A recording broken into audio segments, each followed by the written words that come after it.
You know, before I get into the meat of this video, there's a few things that I need to say up front that will, of course, serve as the intro to this masterpiece. And of course, you've seen the title of the video.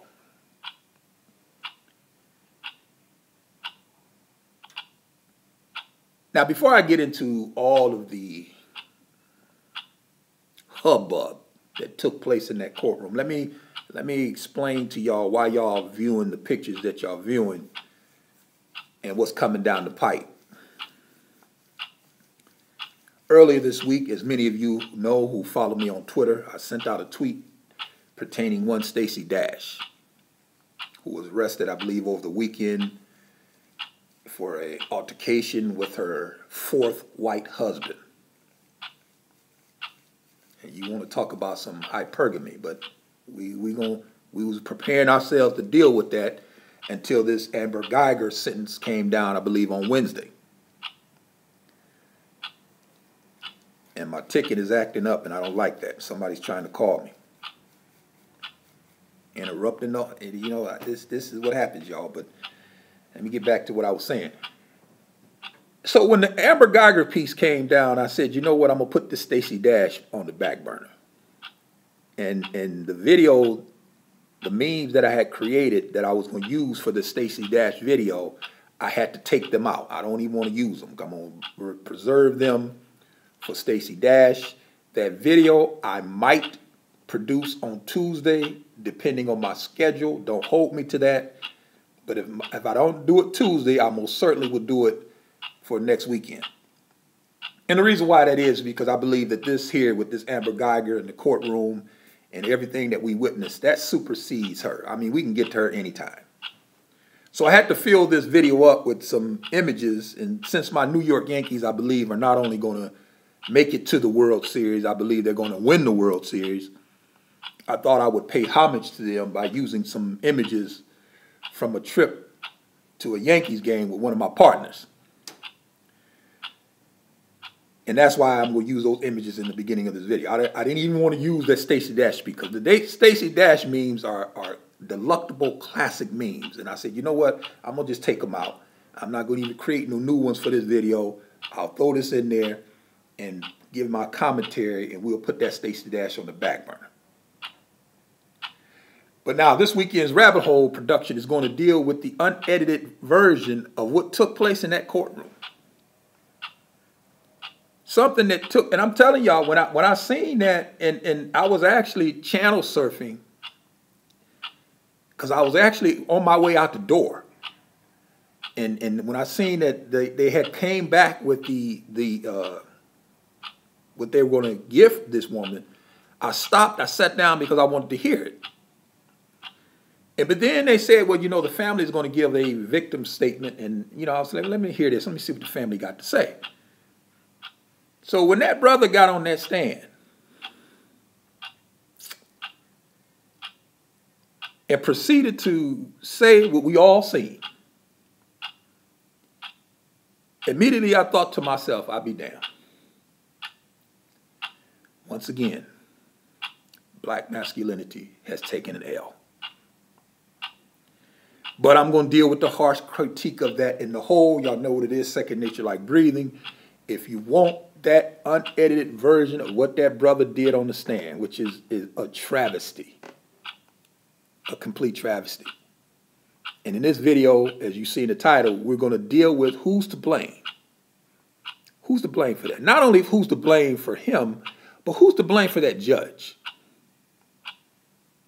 Who's to blame for that judge not only walking off the bench?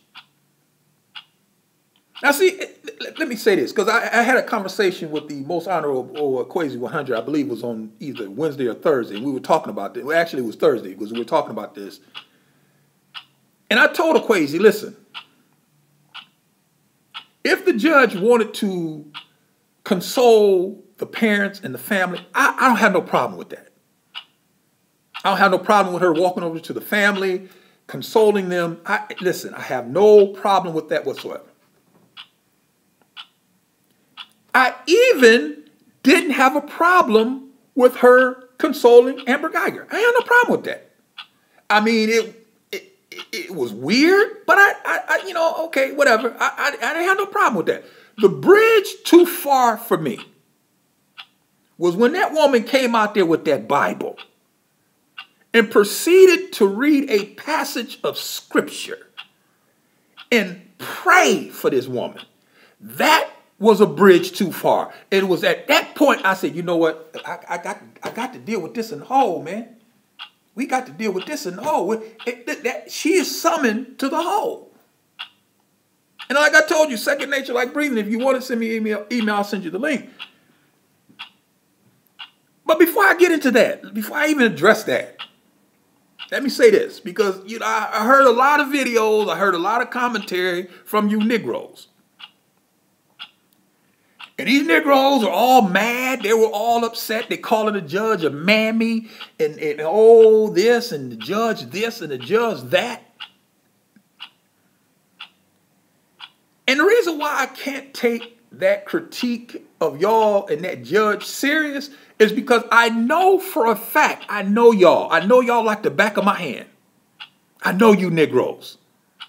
And I know that that judge was 60 seconds, that's all, just 60 seconds away from being a champion, a pro-black champion, who would go down in history alongside Malcolm X, Marcus Garvey, Du Bois, King. And I'm not saying that I think King is a champion. I'm just naming people that y'all revere. And I know she was 60 seconds away from him. And I know y'all wondering, well, how's that? Listen, if that jury would have came back with their verdict and said, listen, we want 10 years.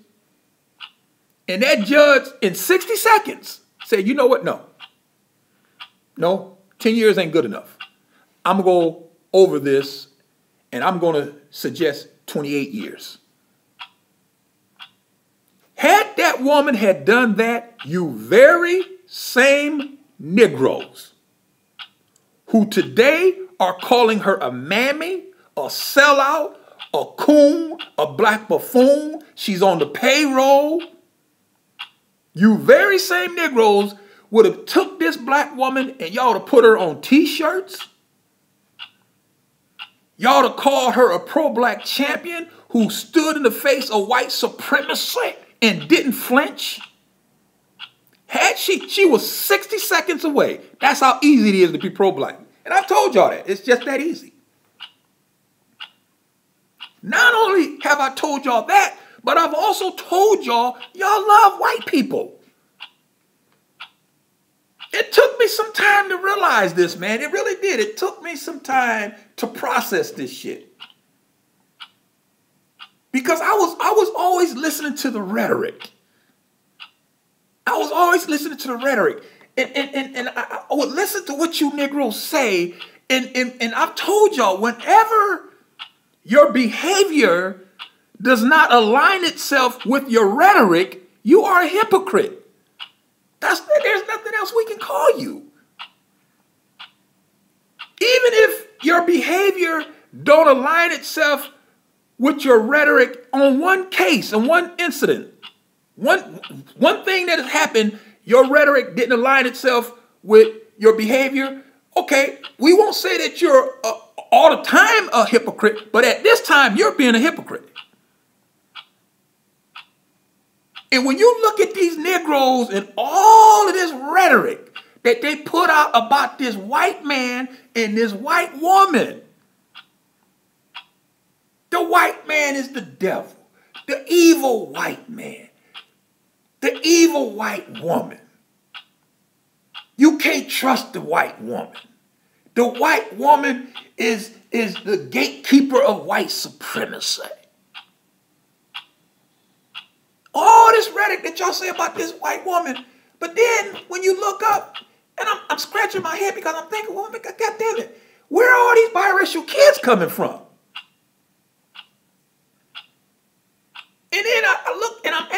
realizing, you know, and I love to use that Beyonce Sambo dance because that was the greatest example of the hypocrisy.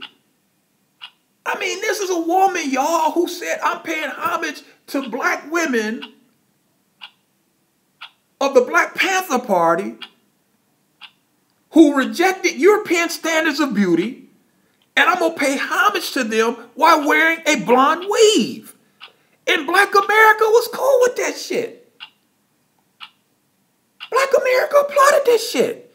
And I'm sitting back and I'm thinking, is this just me? When you look at some of these hoteps and you look at their girlfriends or their wives, and their girlfriends got these flowing weave, and see, black women will try to shame you and say, why are you so concerned about weave? We're not concerned about weave. We're concerned about hypocrisy. And yes, I'm behind on my memes. We're concerned about hypocrisy. So when you claim that you hate whitey so much, then what I would expect is that your appearance will be the outward manifestation of that. It will be the exact opposite.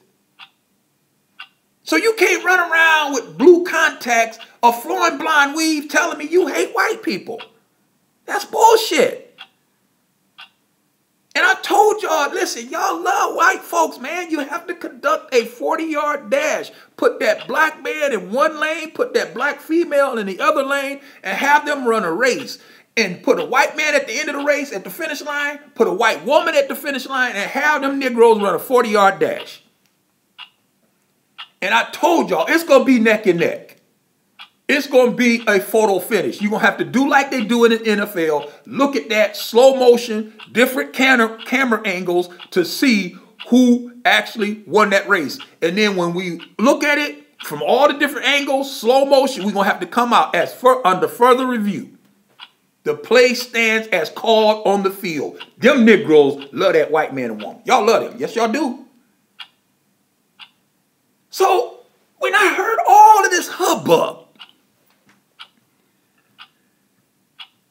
that took place in that courtroom, I'm thinking to myself, this is amazing that everybody who's commenting on it have talked around the culprit, have talked over the culprit, have talked under the culprit, but they have not directly spoken to the culprit, because the one who is responsible for what we all witnessed in that courtroom, from the brother on the stand to the judge handing out the Bible, the one who is responsible for all of those actions is that black preacher.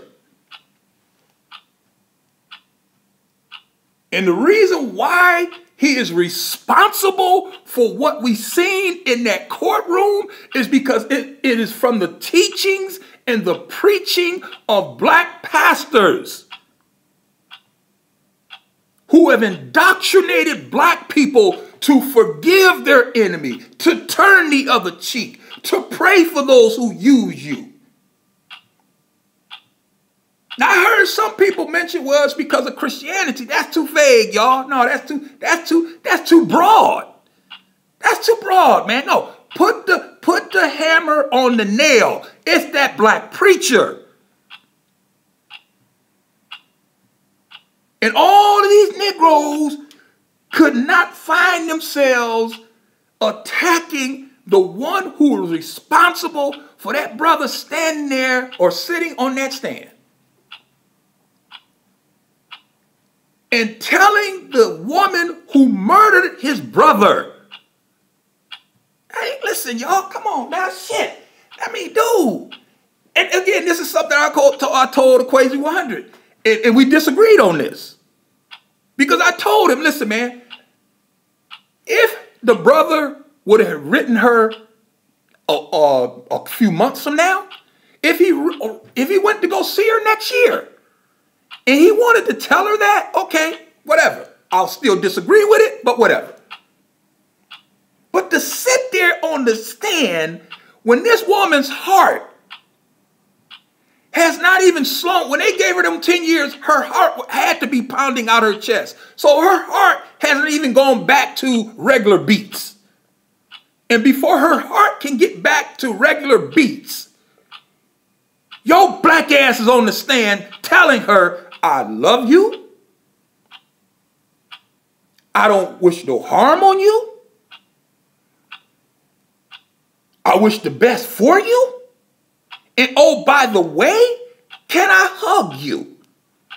And then when it was, and I imagine the judge was thinking in her mind, what the fuck? And he then replied, please.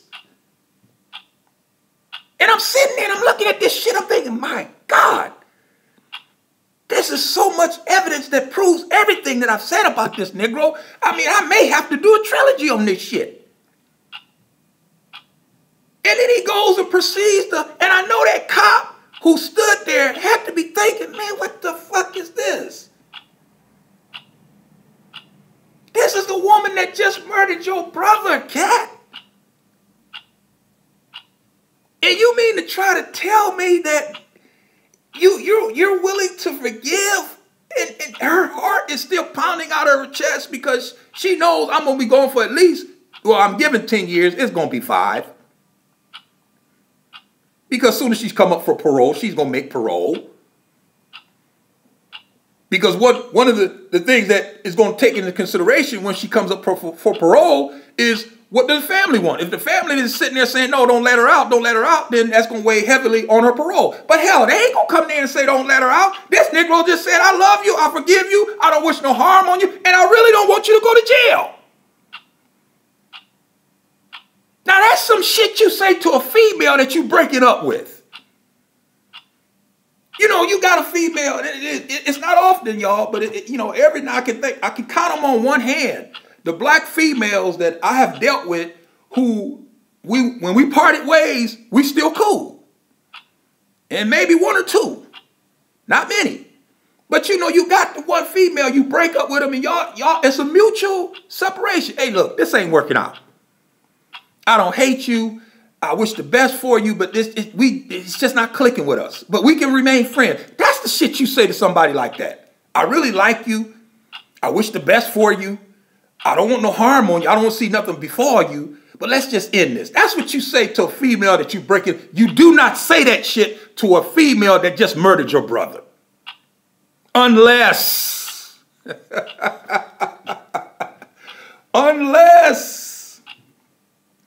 you have been indoctrinated from birth, even in the womb. You have been indoctrinated with this love your enemy, turn the other cheek, forgive those who despitefully use you, pray for them. Let God seek the revenge. If you've been indoctrinated with that bullshit, then you can sit on that stand and do what that brother did. Likewise, if you have been indoctrinated with that bullshit, you can walk off the stand and go not only hug this murderer, but give her a Bible. And then read her a passage of scripture and then pray for her. And remember now, y'all, that if she had given her 28 years and still done all of that, you Negroes would have forgiven her. Because as long as she gave her 28 years, as long as what I say, they defend black pathology, they defend black people, y'all giving them a pass on the hypocrisy. So if she would have given her 28 years and still hugged her, still gave her a Bible, still prayed for her, I would be the only one complaining about that shit. Y'all wouldn't. But y'all complaining about it now because she agreed with the sentence of 10 years. Now y'all got a problem with the whole kit and caboodle. And y'all still don't even put the nail or the hammer on the nail because y'all talk around him, y'all talk over him, y'all talk under him, but y'all do not talk to him. The one who is responsible for all that we've seen in that courtroom is that black preacher. And I've been telling y'all this in video after video after video after video after fucking video. You have these centers of indoctrination sitting on every corner in the black community. You have these centers of indoctrination open 52 Sundays out of the year, indoctrinating black people.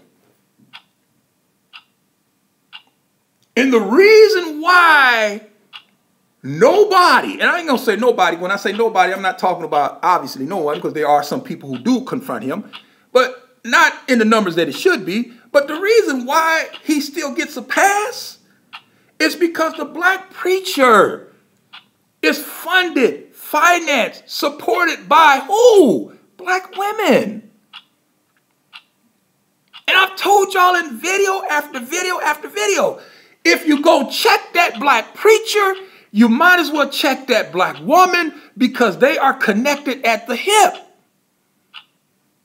This is the reason why when you find people who let's say I'm on Fox News, let's say Tucker Carlson, let's use him. People don't like some of the shit he says on his program. So what do? They may write him evil, letters. They may, write the station evil letters. But ultimately, what are they going to do? If they really have a problem with Tucker Carlson, they're going to find out who is his sponsors. That's how we're going to get him. We go after the sponsors, because the sponsors are the one who finance his program. So now if we can get the sponsors to fold up and pack up and say, you know what you said in that segment on your program was a bridge too far, we're going to stop financing you. We're going to stop funding you. When Nike pulled away their sponsorship from Antonio Brown, listen, man, you didn't implode it, guy. We got to take away our support.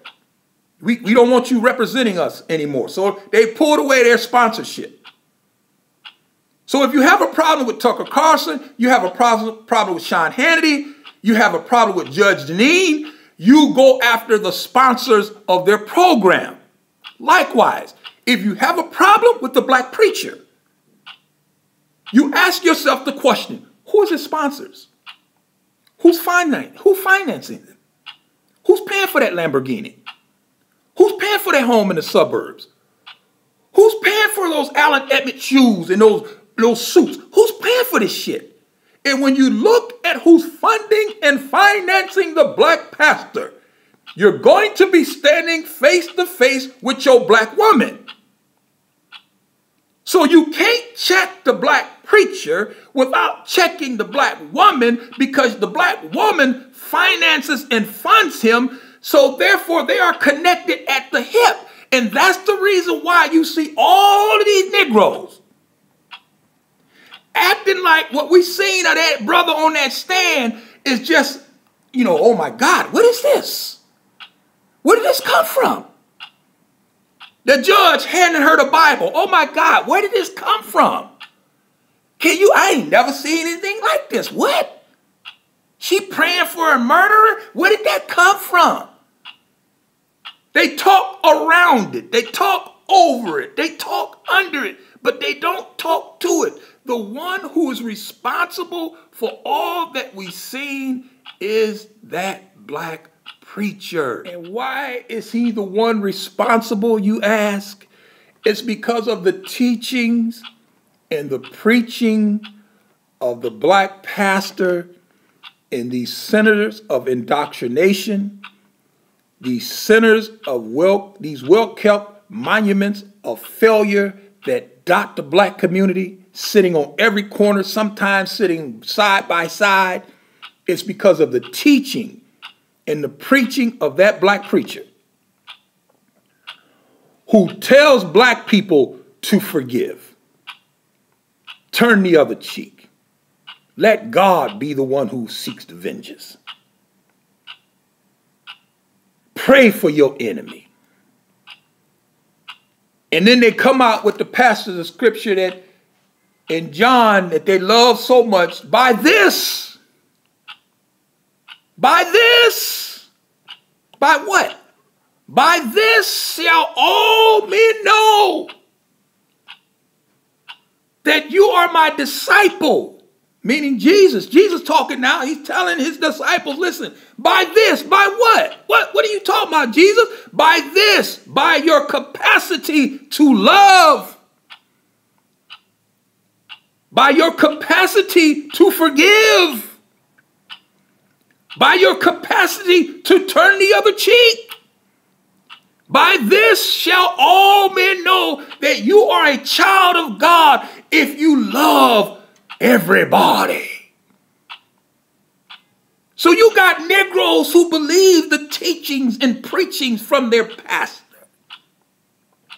And they want to be God-like. And since they want to be God-like and like God, they look at the greatest example of forgiveness, which was what? Their Jesus. Their Jesus, who, when he was being crucified, what did he say? And this is their Bible. Now, this is what they say they believe. But according to their Bible, when Jesus was being crucified, what did he say about the people who were crucifying him? He looked to the Father and said, what? Father, forgive them. Forgive them.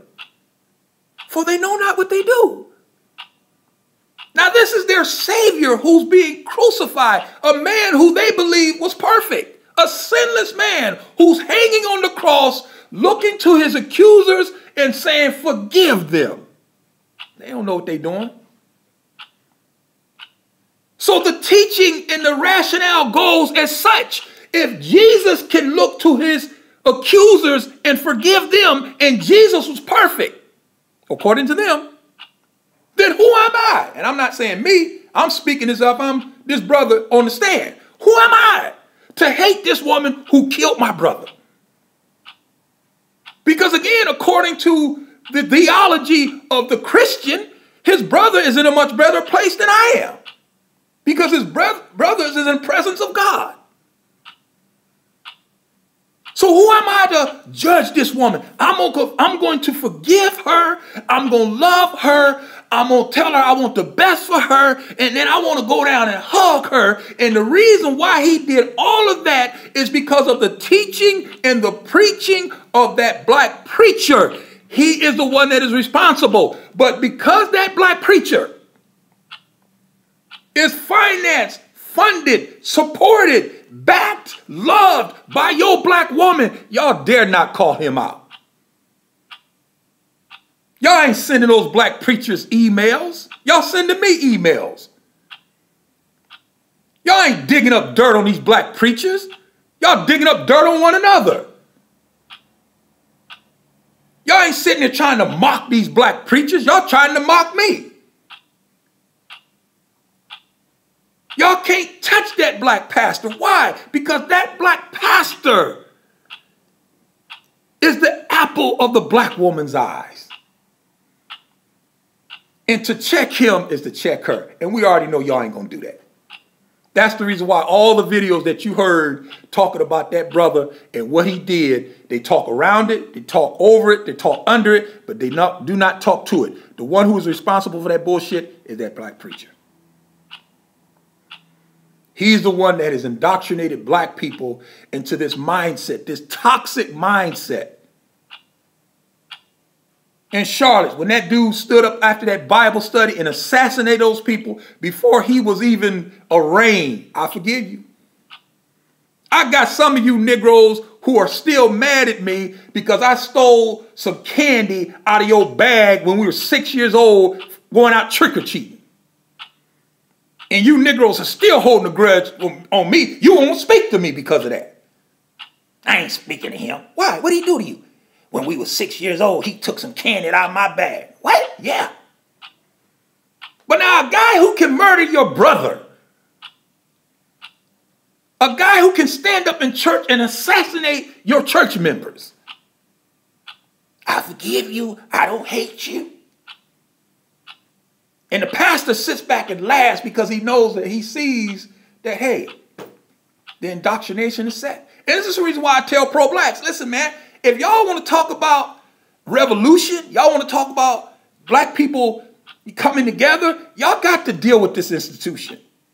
Because it's this institution that's keeping black people in the mindset that they're in. And if y'all not willing to confront that institution And I've seen these hoteps, these pro-blacks, these back to Africans, they'll sit back. Because, you know, again, they're not going to address that black preacher. So when they talk about the black church, they talk about in vague, general terms. Christianity is a problem for our black people. No. No. The black pastor, the black church is a problem for black people. Christianity is the reason why that brother did what he did in that courtroom. It's because of Christianity. No, no. It's because of the preaching and the teaching from that black pastor. Put the hammer on the nail.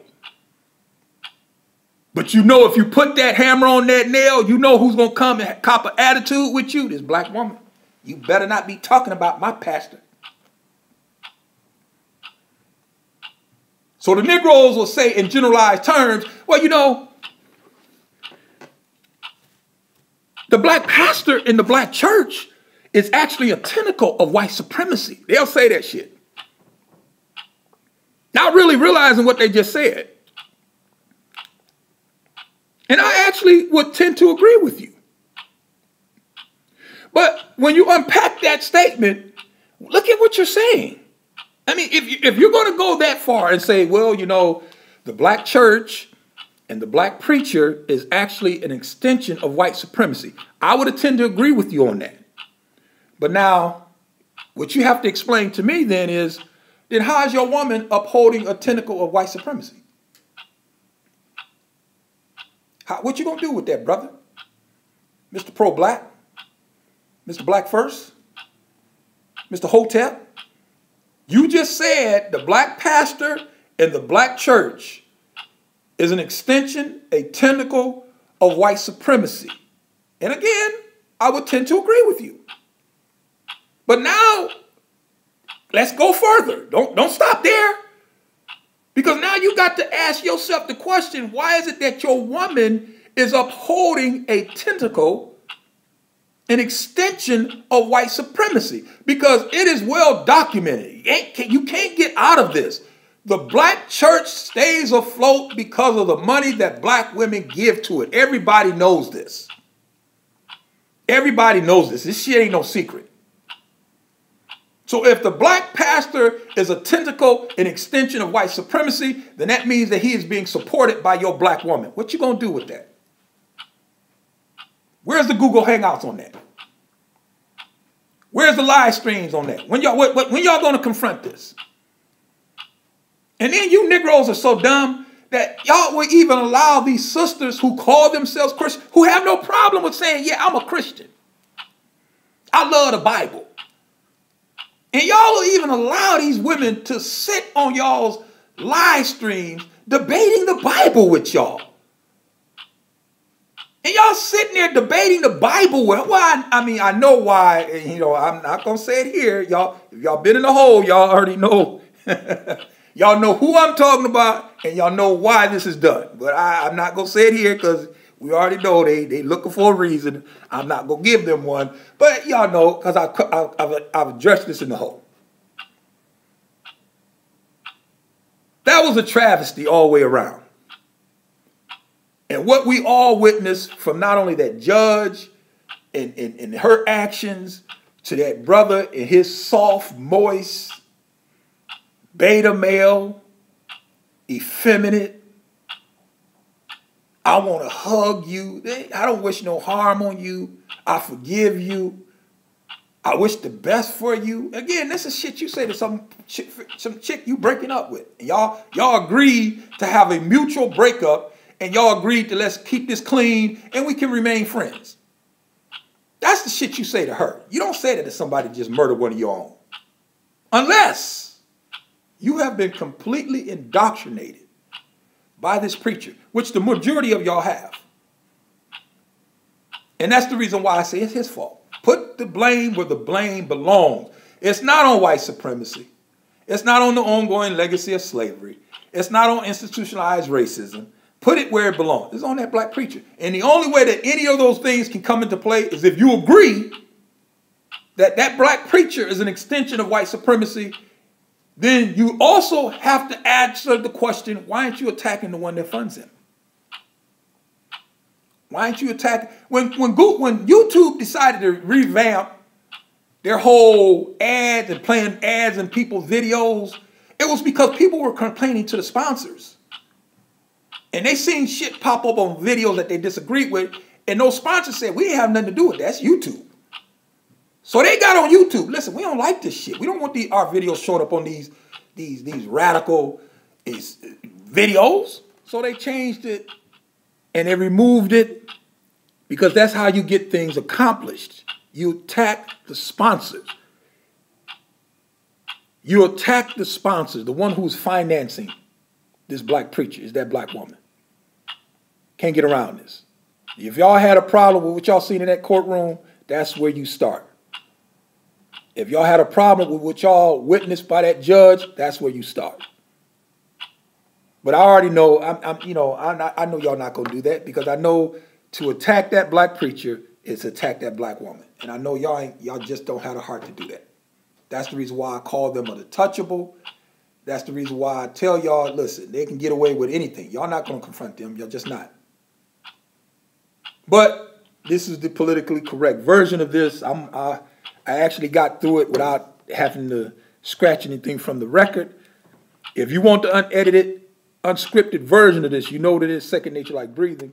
Send me an email, and I will most certainly send you the link. Because at the end of the day,